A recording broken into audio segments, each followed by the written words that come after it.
ঘটনা বাগাবাড়ি পরের পেটি কন্ট্রাক্টর রেকর্ড বগুড়া হইতে আইসে গাড়ি নেমে যান সবাই কেউ নামতে চায় না।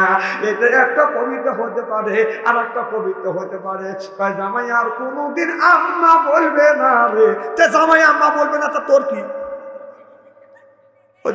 গুনার লোহার গুনার জাল কাটিয়া সবর মিয়া লোহার জালে পড়িল কি হবে।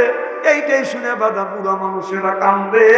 আজকে যারা বুড়া মানুষ কোরআনের মাহফিলে আছে তারা এইটা শুনে শুনে কান্দে না। তারা যদি কান্দে আল্লাহর কথা শুনে কান্দে, রসুলের কথা শুনে শুনে বাদান কান্দে। সুবহানাল্লাহ। মুরব্বীরা তো আপনারা জানেন, ছোটবেলায় কয়বার হাসরের কেতাব পড়ছে? ভাই পড়ে নাই? জঙ্গনামার কেতাব পড়ছে? আমার এক ফুবা আছে কেতাব পড়ছে। তুমি শহরে ছিল বিবি সোনাবান, আসি মনে খানা দিয়ে কবে পান। আমি তখন ছোট, আমি বললাম ফুবা থামো, কেতাব পড়ে থামো।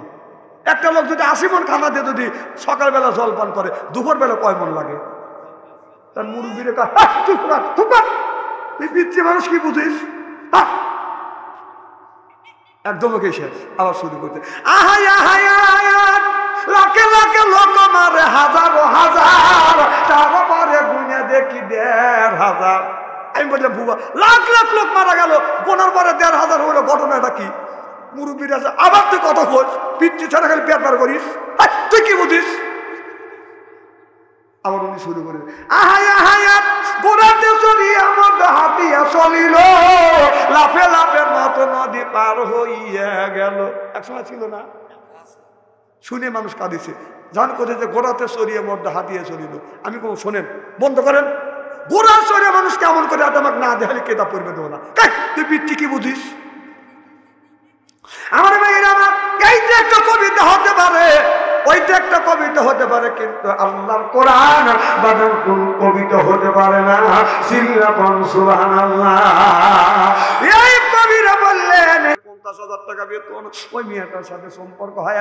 আপনার মা বাবা বলতেছে বেটা এখন তোমাকে BCS ক্যাডার বানাইছি, চাকরি চুক্তি পাইছে, ও বেটা এখন তোমাকে বিয়ে দেব, বৌমা বাড়িতে আনবো। ছেলে বলতেছে মা ওই চিন্তা করবেন না, আব্বা ওই চিন্তা করবেন না, আমি ওই কাম আগেই সারছি, আপনার পুত্রবধূ এখন ডেলিভারি হবে।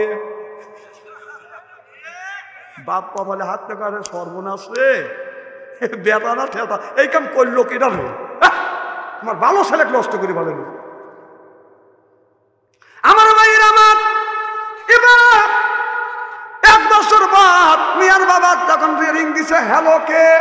আপনি? আমি আপনার ছেলের শ্বশুর। মোবাইল বন্ধ কর, বন্ধ কর, তুই সারা সর্বনাশ করছিস, আমার মনে আশাই নষ্ট করে দিচ্ছিস, তোর মিয়া পিছনে লাগা দিয়ে।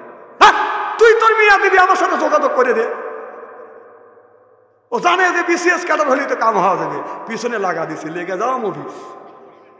6 বছর তোর হয়ে গেছে, লাতি বুতি যখন হয়েছে তখন ছেলের সাথে তো বাপ মা কথা বলে, আব্বা আপনার নাতির সাথে কথা কও। তখন নাতির কথা কে? তোমার দাদু।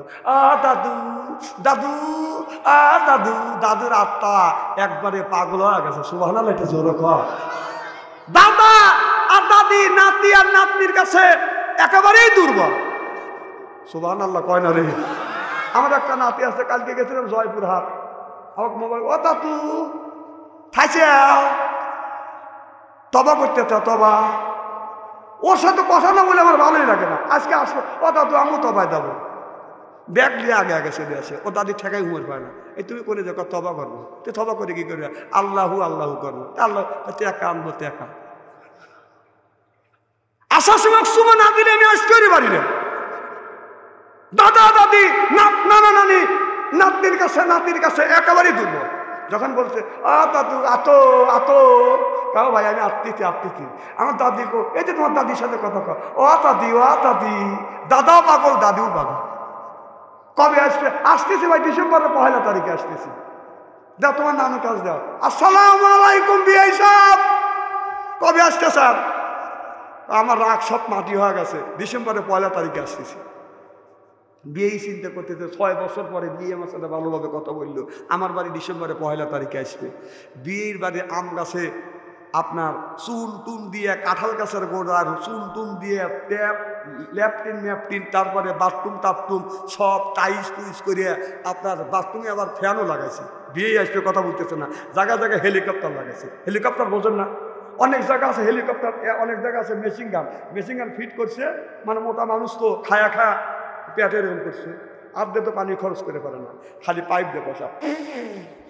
কথা কয় না, কথা কয় না, কারণ ও কুলুপ করবে কি দিয়ে, অর্ধেক বুয়ার পাশাই থাকে। কথা কয় না, কথা কয় না। কারণ আল্লাহ রসুল বলছে 3 ভাগে ভাগ করে যদি খাবার খায় বুকের চাইতে কোনোদিন পেট বড় হবে। 1 ভাগ খাবার, 1 ভাগ খালি, 1 ভাগ পানি। আর ও রাক্ষসের মতো খাইছে। তোর পেট বড় হয়েছে, এখন পানি খরচ করবে, হাতে লাগুর পাওয়া লাগবে তো, এই জন্য পাইপ দিয়ে বসন। তখন বিয়ের লেগে এরকম করছে, টাইস টুইস করছে। টাইস টুইসের মধ্যে যেই বিয়ে যখন আইছে, এরপরে যায় রুম পেরে করছে, কমলা কমলা বাসনা।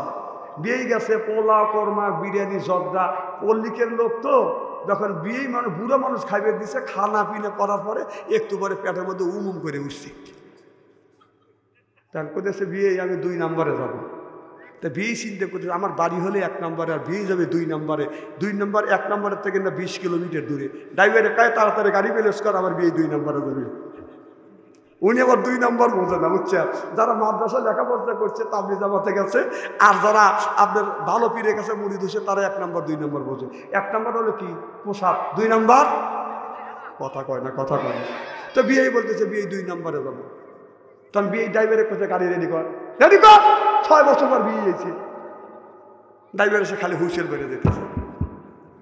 বিয়ে পায়খানার চাপে সহ্য করবে না পারে, পায়ে পায়ে কেউরি দিয়ে বিয়ে জীবন না যাই যাই বা কে বিয়ে কি হয়েছে, আমি 2 নম্বরে যাবো, আপনি 2 নম্বরে নিলেন না। ড্রাইভার না কখন গাড়ি প্লেস করছে, খালি হুইসেল বেড়তেছে, আপনি গেলেই টানতে নিয়ে দেবে এখান থেকে 20 কিলোমিটার দূরে। না বিয়ে ওই 2 নম্বর না, আমি বাথরুমে যাবো। তাহলে ইংরেজি বাথরুমে বাংলা কমের পারেন নাই কে?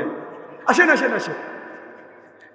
বিয়ে কি ওই বাথরুমের মধ্যে ঢুকে দিছে, যা দেখে টাইস টুইস একটা রুম বেড়ে করছে, একবারে খুব সেন্টেন বের হচ্ছে। এই যে হেলিকপ্টার ঢুকতেছে, মেশিন গান ফিট করা আছে। পল্লিকের মানুষ বাস ফালা দিয়ে কাম দেখাইছে, কথা বোঝে না তো এরা রে। তখন বিয়ে চিন্তা করতে, এই জায়গা যদি আমি কাম দেখাই বিয়ে করবে, আমারই বাড়ি খাইছে, আমারই গর্ব নষ্ট করছি। পল্লিকের মানুষ হলে গিয়ে নিয়ে আসে, পায়ে আসলো মোজা, ডাইন পায়ের মোজা খুলছে, খুলে পিছনে ধরছে, বেশ বড় বড় হয়ে গেছে। তখন সুবহানাল্লাহ আলহামদুলিল্লাহ কয়া চিন্তা করতে, কাম তো দেখাইছি, মালটা কোনো রাখি এখন। হ্যাঁ, টাকা দেয় যে হেলিকপ্টার যে দাঁড়া আছে, ওই যে নাট বল্টু আছে, নাট বল্টুর সাথে যে কোনো কায়দায় আপনার সেটমেন্ট করে দিয়েছে, চলে আসছে। একটু পরে গেছে বিয়ে ধনী মানুষ, যায় সুইচ দিছে, ফ্যান ঘোরা শুরু করছে। এদিকে নিজ দিয়ে ডেলিভারি হচ্ছে, উপর দেখালে গোলাপ জল ছিটতেছে। বিয়ে করে ওয়ালেও লাগছে, সর্বশরীর চ্যাপ। ওখান থেকে বের হয়ে বাড়ির মধ্যে যা ভোগ করতেছে, যেটা হতো আমি বাথরুমে গেছি, তার সর্বোচ্চ ওদের তোমাকে নিষেধ করলাম তুমি ডায়াবেটিসের রোগ বিয়ের সাথে পাল্লা দিয়ে খাও না, আর তুমি বিয়ের সাথে পাল্লা দিয়ে শরীর টরিল একবারে জামা কাপড় নষ্ট করো। আমি জামা কাপড় তুই যা ভোগ করে তুই যা দেখ। একটু বড় ওই মহিলা গেছে, যা হেউ সুইচ দিছে, এখন সুইচ দিছে নিজ দিয়ে ডেলিভারি হয়, উপর দেখালে গোলাপ জল ছিটতেছে। আমার ভাইয়ের আমার, আমি মুসলমান ভাইদেরকে বলো ভাইজান, এইটার দ্বারা আমি বোঝাতে চাচ্ছি, এইটার দ্বারা আমি বোঝাতে চাচ্ছি, আল্লাহ বললেন কুল মিন তাইয়্যিবাতিন মা রাযাকনাকুম, আপনি আগে হালাল খাও, এরপরে আল্লাহর ইবাদত করো। হালাল না খাইয়া পেটের মধ্যে যদি হারাম জিনিস যদি থাকে, যতই উপরে বাদাম সেন লাগান তোর লাগান, উপরে যখন ফ্যানের মধ্যে, ফ্যানের উপরে যেমন আপনার মুজার মধ্যে মল দিয়ে বাদান ঘুরলে যখন তামাম শরীর বাদান নষ্ট হয়ে যায়, ঠিক পেটের মধ্যে হালাল জিনিস না খাইয়া হারাম জিনিস যদি খাইয়া শরীরের মধ্যে যত আতর মাখাও, তোমার শরীর বাদান তোমার ইবাদত আল্লাহর দরবারে কবুল হবে না। চিল্লা কোন কথা ঠিক কিনে? অনেক মানুষ সুদ খায়। কি হয়েছে? চলবে তো ঘন্টা খানি, কি জানে বলতেছিলাম, সুদ খাওয়া কুল মিন তাইয়্যিবাতিন মা রাযাকনাকুম। সুবহানাল্লাহ। আগে হালাল খা, তারপরে ইবাদত করো। আপনার আগে হালাল না খাইয়া যদি ইবাদত করেন আল্লাহর দরবারে কবুল হবে না। আপনি জানেন আমি যদি বাদান হালাল টাকা ইনকাম না সুদের টাকা ঘুষের টাকা, আমার এই ঘুষের টাকা আপনি জানেন এটা আমার সুদের টাকা আমার ঘুষের টাকা, আর আমার এই সুদের টাকা ঘুষের টাকার এক কাপ যদি চা খান এক কাপ যদি একটা যদি পান খান, যতদিন পর্যন্ত সুদের টাকা ঘুষের টাকার আপনার পানের রক্ত আর চার থেকে যেই রক্ত হবে যতদিন শরীরে থাকবে এই ইবাদত আল্লাহর দরবারে কবুল হবে না। তবে সাবধান, যে সুদ খায় আপনি যদি জানেন এই লোকটা সুদ খায় অবৈধ টাকা ইনকাম করছে, ওর হাতের একটা পানও খাইবেন না, চাও খাইবেন না। কথা কয় না, কথা কয় না, ইবাদত সব শেষ। এনে সুদ নাই দেহ আসলে সুদ পাইলেন এলাকা তো সুদে সুদ সুদ সুদে লাগায় এসব লোকটা অভাব নাই। এই বাবা মহাজন তো বললাম রে এই ওয়াজ করলাম তাহলে আগে মানা করে দেওয়া লাগে না? আমার মায়ের আমার ভালো করে লক্ষ্য করে শুনে আমলে শুনতে হবে, তাহলে কুলুমিন তৈয়বাতুন মা রাযাকনাকুম সুবহানাল্লাহ। আগে হালাল খাই ইবাদত করো কবুল হবে, শুধু হালাল হলি হবে না বাদান, সেটা হবে বাদান রুচি সম্মত। এরপরে পবিত্র যেমন আপনার নাকের বাদানে যে আছে, মুখে থুতু আছে, এইটা ফ্রিজে রাখলাম এটা কিন্তু হালাল। কথা কয় না, কথা কয় না, নাকেরটা কিন্তু হালাল, কিন্তু ফ্রিজে রাখিয়া যদি বলে মাখন মনে করে খাও, কেউ খাবে? কথা কয় না, খাবে। কারণ হালাল হলে কি হবে, এটা আপনার রুচি সম্মত না। তাহলে হালাল হবে, হালাল হইতে হবে এক নম্বর হালাল, দুই নম্বর বাদান পবিত্র থাকতে হবে, তিন নম্বর রুচি সম্মত হইতে হবে। রুচি যদি সম্মত না হয় জোর করে খালে পেটে বাদান পিড়ে হবে, ডায়রিয়া হবে, দুইবার পাতলা পায়খানা, তিনবার বমি, তোমায় লিয়ে হবে বাদান টানা টানি থাকবে তোমার জমার জমি। চিল্লে কম কথা ঠিক কিনে মুসলমান ভাইরা আল্লাহর হাবিবের প্রিয় উম্মতেরা ভালো করে লক্ষ্য করে সুন্দর জানাবলে নিয়েতে বাদান শুনতে হবে। তাহলে এক নাম্বার ইবাদত যদি কবুল করতে চান হালাল ইবাদত, হালাল না খাইলে বাদান ইবাদত আল্লাহর দরবারে কবুল হবে না। ছোট্টবেলা দেখছি আগে বাদান ইরিদান বনে নাই, এখন বাদান ইরিদান বনে, আগে তো বাদান ইরিদান বনে নাই, এখন বাদান ইরিদান বনে। এখন ইরিদান বনে আগে তিল বুনছেন, পাট বুনছেন, আপনার এই তিল পাট বুনছেন বাদান বৃষ্টি হয় নাই, বৃষ্টি হয় নাই। আমার আব্বা, আপনার আব্বা, আপনার চাচা, আপনার দাদা, মই মুরব্বীরা মাঠের মধ্যে বাদান নামাজ পড়ছে, আল্লাহর কাছে হাত তুলে মোনাজাত করছে, আল্লাহ তুমি যদি বৃষ্টি না দাও খেতে ফসল হবে না, ফসল যদি না হয় আল্লাহ আমরা কি খাবো, কি খাইয়া তোমার ইবাদত করবো। দোয়া করছে, বৃষ্টি নামছে, জোর কম ঠিক কিনে মুরব্বী বৃষ্টি নামছে না। আর এখন আমার থেকে শুরু করে বাংলাদেশের যতগুলি পীর আছে সব পীরে কম বৃষ্টি নামা কেউ পারবে না। কারণ পীর, ওই পীরের যে ভক্ত আছে ওই ভক্ত যে সুদ খায় পীর নিষেধ করে না। ওই সুদের টাকা দিয়ে আপনার ওই সুদের টাকা দিয়ে বাদান গরু কিনে দেয়, গরু খায়, সুদের টাকা দিয়ে মুরগি কিনে দেয়, মুরগি খায়, আপেল কিনে দেয়, আপেলও খায়, কলা কিনে দেয়, কলাও খায়। কথা বোঝো না, কথা খায় না। এই যদি তার দোয়া কবুল হয় না, 2 বছর আগে নাটোর এলাকা বৃষ্টি হয় না, পানি তো মাটি তো খুব কড়া মাটি, সিরাজগঞ্জ থেকে মৌলানাগার হায়ার করে করে নিয়ে গেছে বৃষ্টি নামবে লেগে দোয়া করতে, বহু লোক, হাজার হাজার মানুষ। আমি কই যতই মৌলানা ডাকো তোরা বৃষ্টি নামবে না। আমাকে কন কি ডিজিটাল মানুষ, ডিজিটাল কথা, আমাকে আবার ডিজিটাল কর, মানুষের নাম করে গুঁড়ো ভালো। তখন বৃষ্টি যখন নামে নাই সব পরামর্শ করছে যে ছোট ছোট ছাওয়াল পালে এখন বুড়া মানুষদের কাম হবে না, কারণ এদের মধ্যে ভেজাল আছে। 12 বছর এর ছেলেগারেকে দিয়ে এই ছোট ছোট বাচ্চা দিয়ে নামাজ পড়া মনোজাত করে, যে হাজার হাজার ছোট ছোট ছাওয়াল ফাল 12-13 বছর বয়স, তুমি এতকে ওখানে হুজুরা তো নিষ্পাপ মানুষ, ওরা নিষ্পাপ মানুষ, ওদের দোয়া আল্লাহ কবুল করবে। হে ওরা নিষ্পাপ আছে ঠিক, কিন্তু ওর মার বাবা যা খাইছে খারাপ জিনিস খায়া জন্মাইছে, ওখানে শোনে রক্ত খায়, কথা হয় না, কথা হয় না, এরা ইস্তেরি করে ভালো। খুব খারাপ লাগতেছে নাকি আমার মুসলমান ভাইরা? আল্লাহর হাবিবের উম্মতের ভালো করে লক্ষ্য করে শুনুন, বাজান আমলে নিয়ে তো শুনতে হবে। আল্লাহ বলে বান্দারে তোমরা একটা কাজ করো, আমি আল্লাহ আমার ইবাদত করো, এরপরে আমার দাসত্ব করো। আল্লাহ বললেন ওয়াকাদা রাব্বুকা, হে বান্দা আমার দাসত্ব করো, আল্লাহ তাবুদু আমার গোলামি করো, ইল্লা ইয়াহু আমার বন্দেগী করো, ওয়া বিল ওয়ালিদাইনি ইহসানা। আল্লাহ বলে বান্দা আমার দাসত্ব আমার গোলামি করবার পরে তোমরা তোমার নিজ নিজ পিতামাতার খেদমত করো, সিল্লে সিল্লে কম্মার হাবা। আল্লাহ বলেন হযরত লোকমান হজে যাবে, 7 বন্ধু একসাথে বাদন হজে যাবে, হজের থেকে বাদন জমা হয়ে গেছে।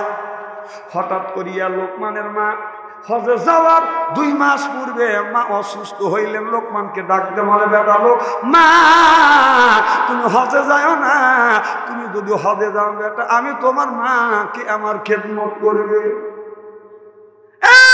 লোকমান তুমি হজে যাও না, তুমি যদি হজে যাও আমি তোমার বৃদ্ধ মাকে আমার খেদমত করবে। এবার লোকমান 6 বন্ধুকে বলে বন্ধু তোমরা হজে যাও, আমি হজে যাব না, আমার বৃদ্ধ মা অসুস্থ হয়ে গেছে, বিছানা ভরে পেশাব করে আমি পরিষ্কার করি, বিছানা ভরে পায়খানা করে আমি পরিষ্কার করি, তোমরা হজে যাও আমি যাব না। 6 বন্ধু বাজানো হজে চলে গেছে।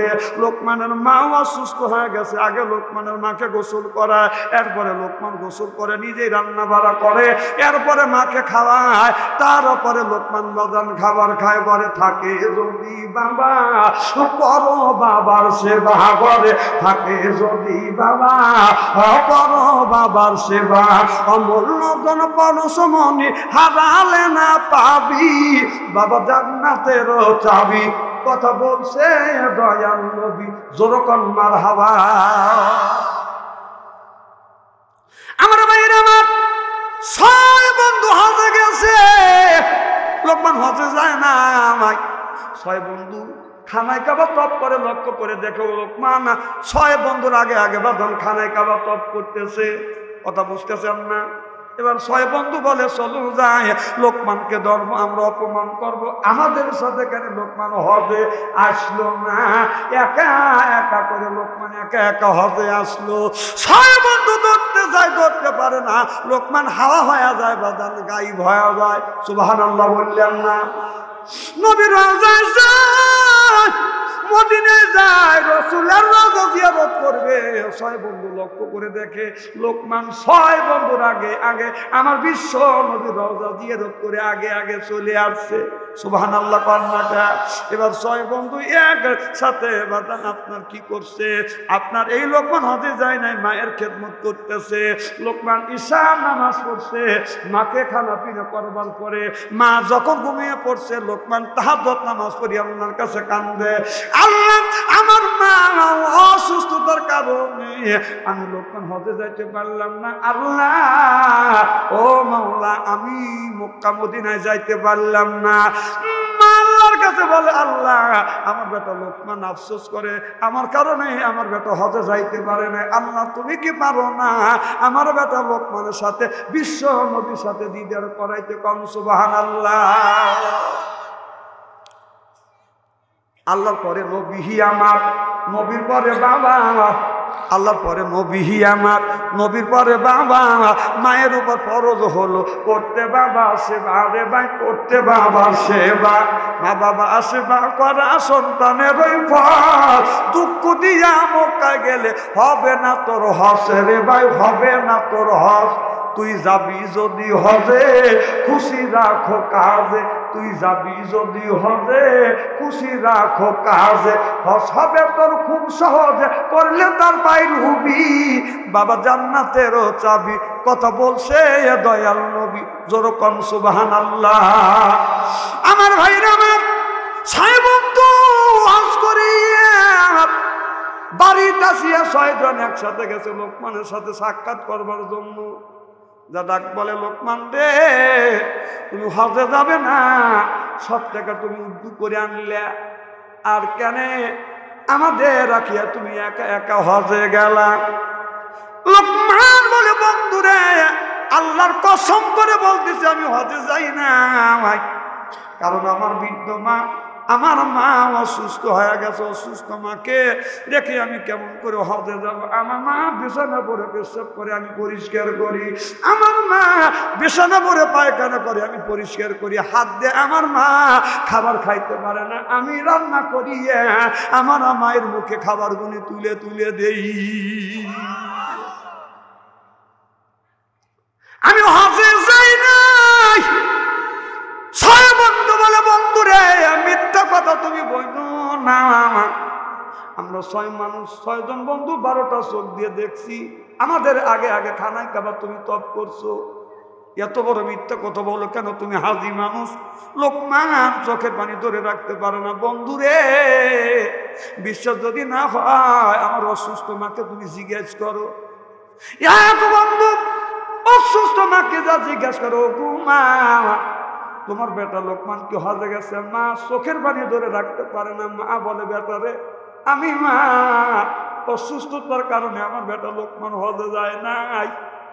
আমার বেটা যদি লোকমান হজে যায় তো কে আমার খেদমত করতো? লোকমান ব্যতীত আমার কোনো সন্তান নাই। আমার বেটা রান্না করছে, আমাকে খাবার না খাওয়াইয়ে আমার বেটা লোকমান 1 লোকমা খাবার খায় নাই। আমার গোসল করাইছে, এরপরে বেটা গোসল দিছে। আমার বেটা লোকমান যদি হজে যাইতো আমি মাকে আমার খেদমত করতো। 6 বন্ধু বলে, বন্ধু রে মার কথা মিথ্যা হবে না, তোমার কথা তো মিথ্যা হবে না। আর আমাদের 6 জন ব্যক্তি 12টা চোখ দিয়ে দেখছি, এটা মিথ্যা না, এটা কেমন খেলা? বলে, বন্ধু রে এটা প্রেমের খেলা। সুবহানাল্লাহ বললে না?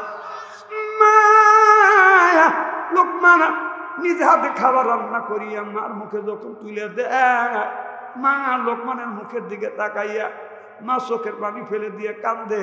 এবার লোকমান বলে, ও গো মা কেন তুমি কান্দো?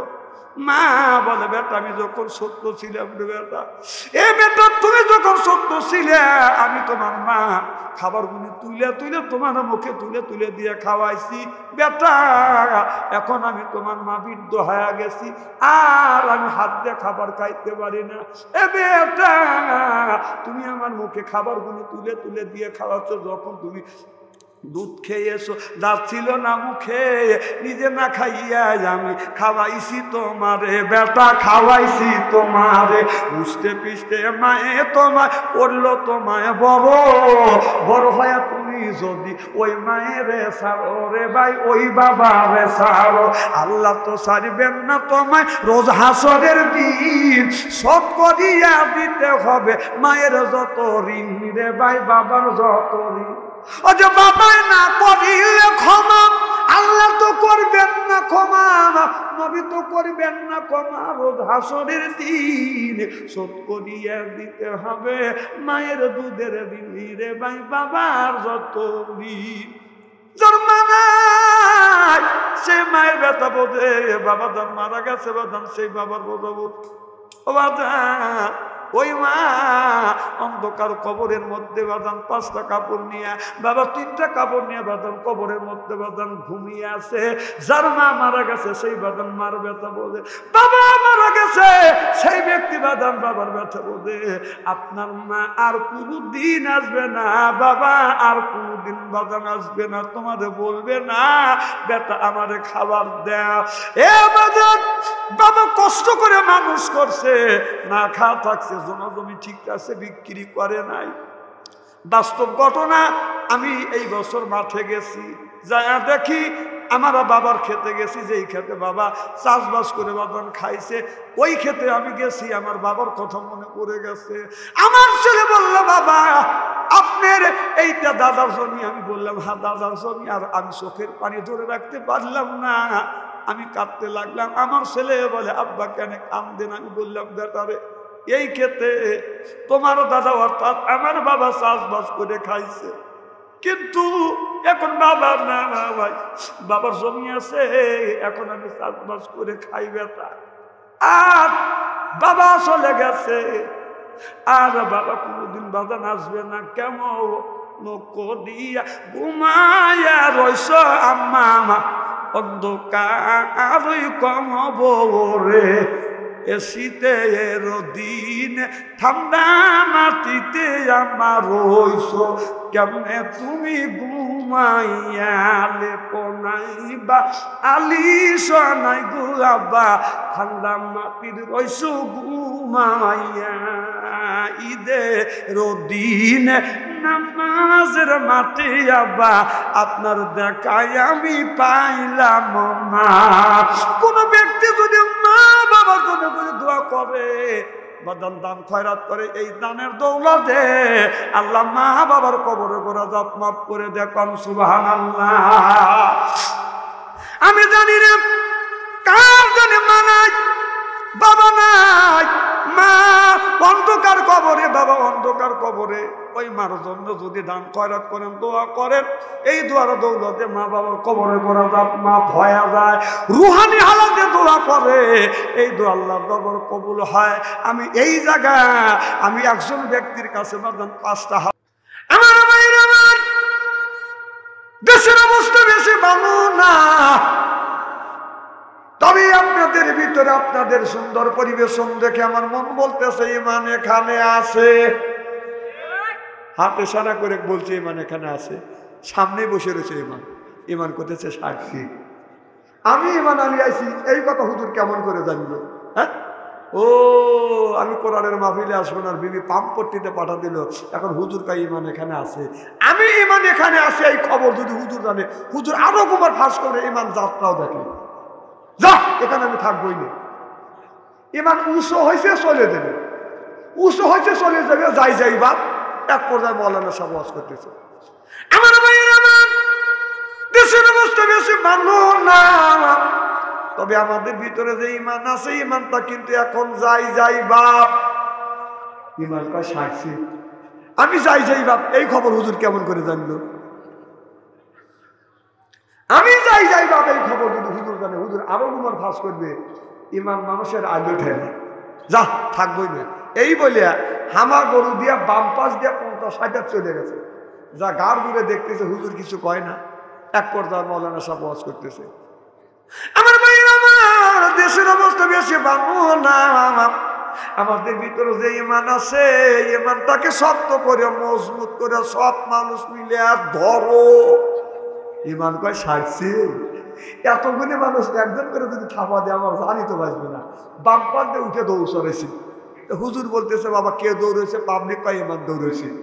বিশ্বাস করেন ভাই, ইরির খেত কেবলই পাকাইছে, আতেলিয়া ডেরেনে বাজে কাদা দিয়ে দিয়ে জড়া গেছে, আর ঘুরে ঘুরে টাকা দিয়ে আসতেছে না। এটাকে ইমান আলীর বিবি ইমান আলীকে কোরআনের মাহফিলে পাঠা দিতে পেরে নিজের জীবন ধন্য মনে করতে পেরে নামাজ পড়ে আল্লাহর কাছে হাত তুলে দোয়া করতেছে। এমন স্বামীর সাথে তুমি আমার বিয়ে দিয়েছো রে আল্লাহ, আমার স্বামী কোরআন বোঝে না, হাদিস বোঝে না, আল্লাহ আমার স্বামীকে কোরআনের মাহফিলে পাঠা দিতে পেরে আমি আমার জীবন ধন্য মনে করতে পেরেছি। আল্লাহ আমি তোমার কাছে দরখাস্ত করে মাওলা তুমি আমার স্বামী ইমান আলীকে হেদায়েত নসিব করিও। এই বলে বলে বিবি দোয়া করতেছে, পিছন থেকে ইমান আলী যা শুরু করছে করস তো হেদায়েত ছুটোই, একবার হাত দিয়ে বসায় একবার পা দিয়ে বসায়। ইমান আলীর বিবি বলতেছে স্বামী কত মানুষ কোরআনের মাহফিল থেকে হেদায়েত প্রাপ্ত আছে, আর তুমি পাগলামি শুরু করলে। পাগলামি দেখলি কি? তুই যে পাম্পট্টিতে পাকা তারা পাম্পট্টি দিয়ে পাঠা দিলে টাকা দেখ তোর ইমানের অবস্থা। আমি যদি দৌড় না দিতাম, হুজুর তখন বললো যে ইমানকে শক্ত করে মজবুত করে ধরো, আমি যদি দৌড় না দিতাম তোর ইমানের 12টা বাজে করতো। আমাদের ভিতরে যে ইমান আছে ইমানের 12টা বাজে গেছে, যাই যাই ভাব। তাহলে কোন রকম আছে, অন্তরে নাই, মুখে মুখে আছে।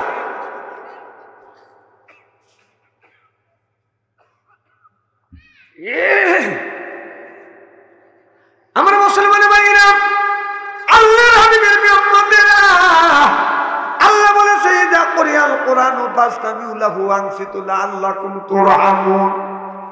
যারা কোরআনের কথা নীরবে বসে বসে শ্রবণ করবে আল্লাহর আসমান থেকে ওর উপরে রহমত বর্ষিত হবে। কোরআন কার বাণী? এই কোরআনটা আপনার ভুল ধরবার জন্য বাদান অনেক মানুষ চেষ্টা করেছে, কিন্তু বাদান তখনও পারে নাই, এখনো পারে নাই। আমার বাইরে আমার নবীর কাছে কোরআনের কথা যখন আসলো, কোরআনের বাণী যখন আসলো, ইকরা বিসমি রাব্বিকাল্লাযী খলাক, আমার নবীকে বললেন, নবী গো কোরআন পড়েন। আমার নবী বললেন পারি না। আবার বললেন ইকরা, পড়ুন। কয় জানি না। আবার বললেন পড়ুন, ইকরা বিসমি রাব্বিকাল্লাযী খলাক। আপনার প্রভুর নামে তখন আল্লাহর নবী বলেন ইকরা বিসমি রাব্বিকাল্লাযী খলাক।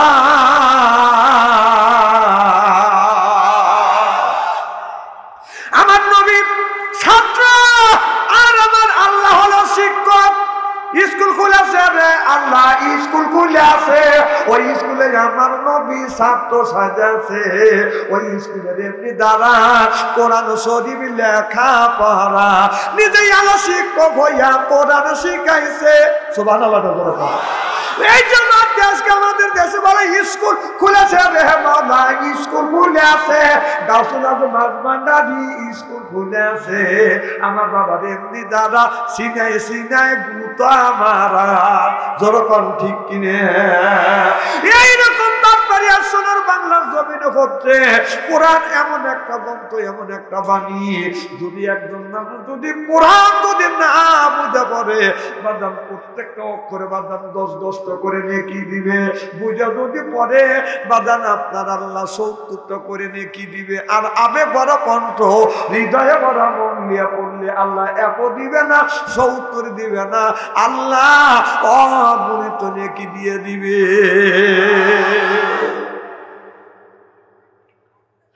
দুনিয়ার 400-র উপরে ধর্মাবলম্বী বই গ্রন্থ আছে। এমন কোন গ্রন্থ নাই যেই গ্রন্থ পড়লে, গ্রন্থর হরফ পড়লে বাজানে একটা 10টা 5টা নেকি পাওয়া যাবে, এইরকম প্রমাণ পাওয়া যাবে না। কিন্তু কোরআন এমন একটা গ্রন্থ, এমন একটা গ্রন্থ, এই গ্রন্থের একটা হরফ যদি বুঝে পড়ে, না বুঝে পড়ে 1-এ 10, বুঝে পড়লে 1-এ 70, আবেগ বড় কণ্ঠে হৃদয় বড় মনলে পড়লে 1 দিবে না, 10 দিবে না, আল্লাহ অগণিত নেকি আল্লাহ মোল্লামা লিখে দিবে। এই কোরআনের কথা আল্লাহ নবী তখন বললেন, ও দুনিয়ার মানুষের এটা আল্লাহর ভাষা, মাবুদের অমিয়বান আল্লাহর জবান। সুবহানাল্লাহ।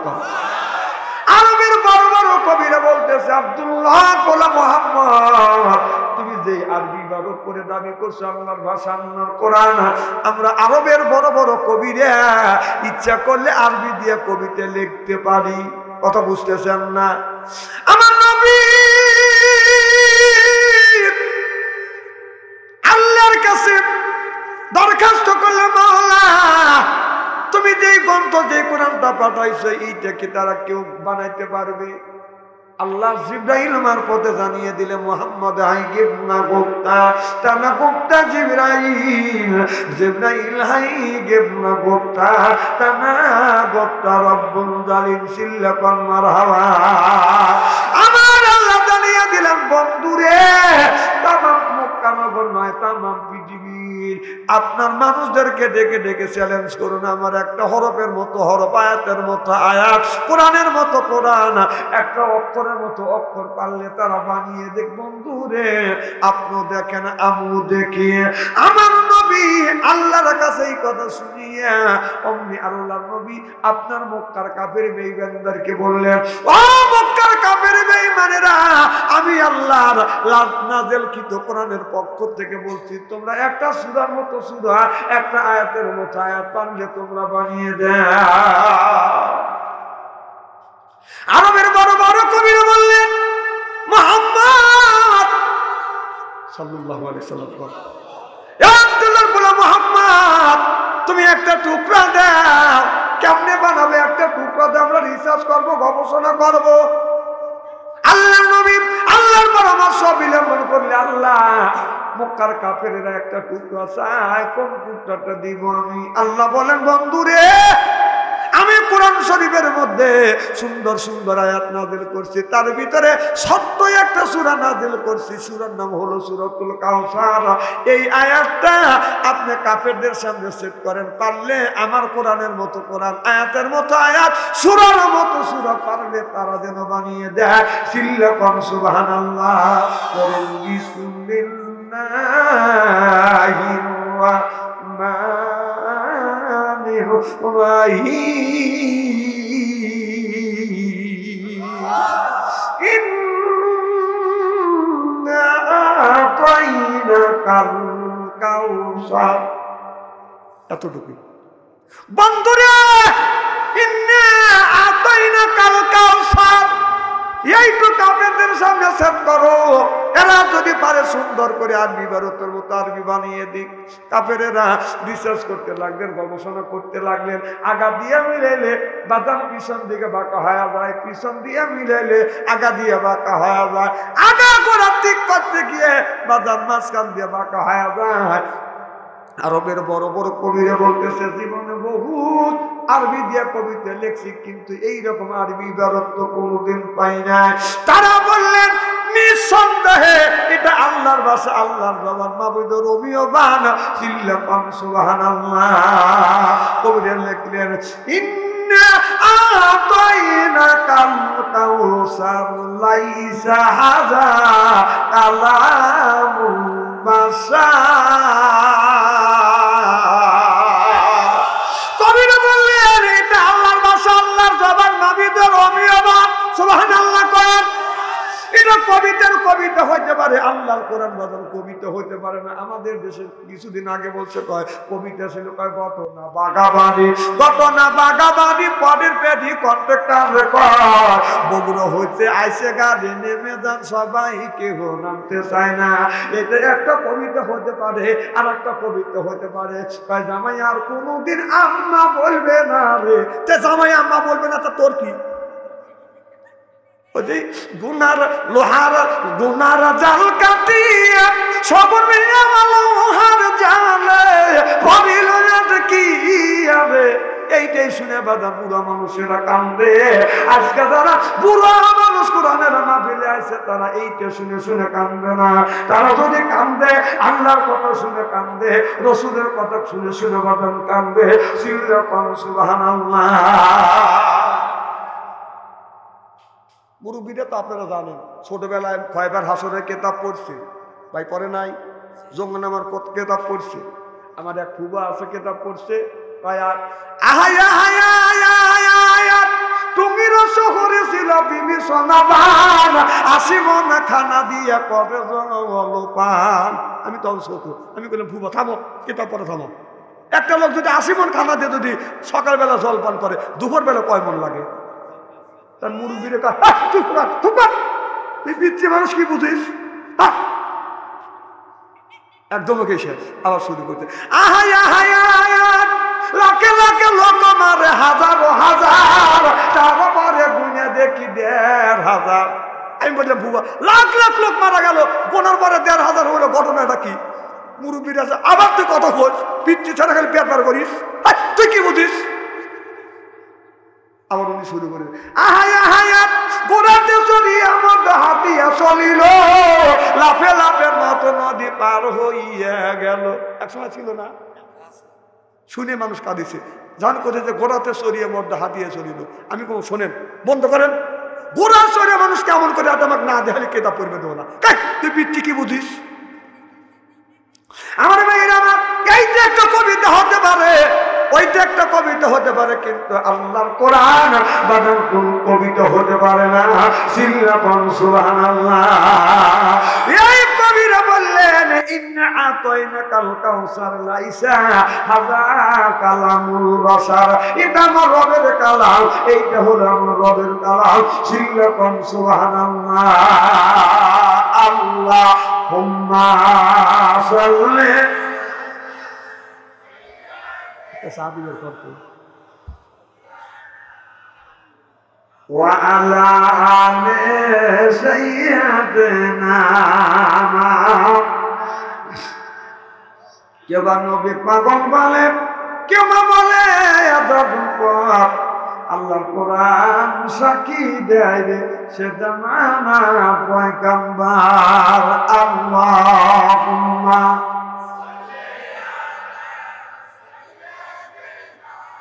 মাওলানা মুহাম্মদ ওয়া আলা সাইয়্যিদিনা আমার মুসলমানের ভাইয়েরা আল্লাহ বলতেছে ইন্নাল্লাযিনা আমানু ইন্নামানে নিশ্চয়ই আল্লাযিনা যারা ঈমান আনবে ওই আল্লাহর উপরে ও আমিলু সলিহাত আর যারা নেক কাজ করবে এক নাম্বার ঈমান আর দুই নাম্বার যারা নেক কাজ করবে আল্লাহ বলেন এক নাম্বার ঈমান আনবে আর দুই নাম্বার যারা নেক কাজ করবে ওই মানুষটা যখন জান্নাতে যাবে ৭০,০০০ হুর আসবে রিসিপশন করে জান্নাতে নিয়ে যাবে এক একটা হুরের চেহারা কি হযরত জিবরাইল আলাইহিস সালাম একটা কিতাবের মধ্যে দেখলাম ৫০০ মাইলের দূরে রাস্তা থেকে লক্ষ্য করে দেখে জান্নাতের একটা জানালা খোলা এই জানালা নিচ দিয়ে একটা হুর আছে এই হুরটা বাদান জিবরাইল আলাইহিস সালামের দিকে তাকাইয়া মুস্কি মুস্কি হাসি দিয়েছে তাতে সামনের বাদান দুটো দাঁত বের হয়ে গেছে অমনি আলো দাঁতের থেকে আলো ছুটে যাইয়া জিবরাইল আলাইহিস সালামের চোখে লাগছে অমনি জিবরাইল আলাইহিস সালাম বাদান অজ্ঞান হয়ে জমিনে পড়ে গেছে কেন ফিরে না আল্লাহ জিবরাইল আলাইহিস সালামের জ্ঞান ফিরে দিলেন আল্লাহ বলে জিবরাইল অজ্ঞান হয়ে তুমি কয়দিন ছিলে জিবরাইল আলাইহিস সালাম বলে আল্লাহ আমার মনে হয় একদিনের কয়েক মুহূর্ত করব আল্লাহ বলল জিবরাইল একদিন নয় দুই দিন নয় জ্ঞান ছিল না তোমার ৭০,০০০ বছর কয় বছর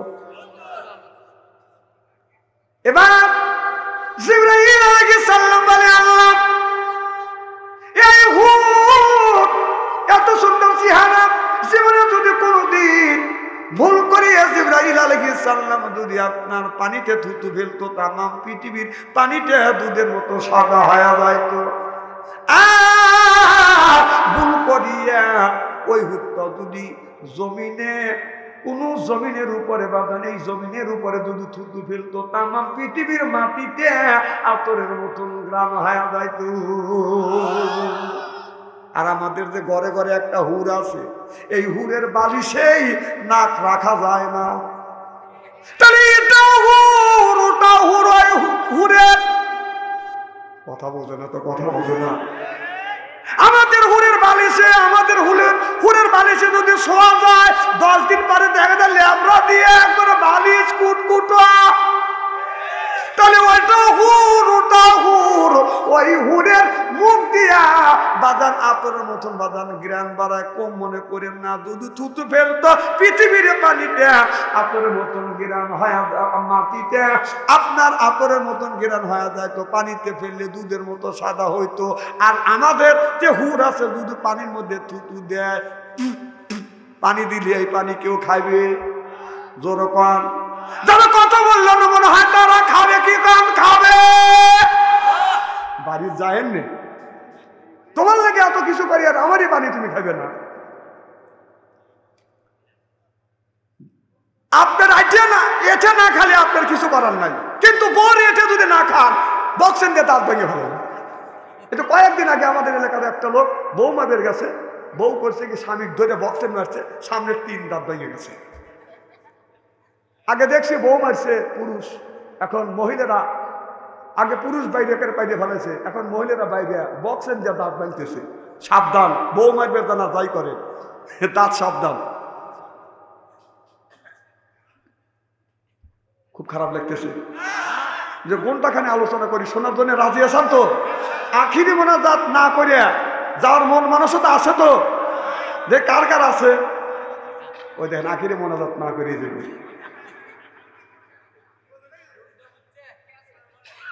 না এশিয়া মহাদেশের মধ্যে যখন পাগলা করে দিতে চাইছিল যে কোন টাকা পাগলা করে দেওয়া যায় বললো যে বাংলাদেশে দেব বাংলাদেশ সব জ্ঞানী গুণী শিক্ষিত লোক চিন্তা করলো যে কোন জেলায় পাগল ছাগল বেশি সেই জেলা পাগলা করে দেয় চিন্তা করলো যে পাবনার জেলা পাগল ছাগল বেশি, ওই জেলে পাগলা গারদ দেওয়া। তখন আমরা ছিলাম পাবনার সাথে, তাই না ভাই?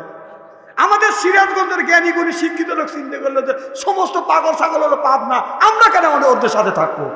তখন আমরা কাইটিয়া ভাগ করিয়ে আমরা সিরাজগঞ্জ আসলাম, যে পাগল ছাগল থাক পাবনা থাক, সিরাজগঞ্জে পাগল ছাগল নেই। আবার নতুন পাগলের আমদানি হলো কোথেকে?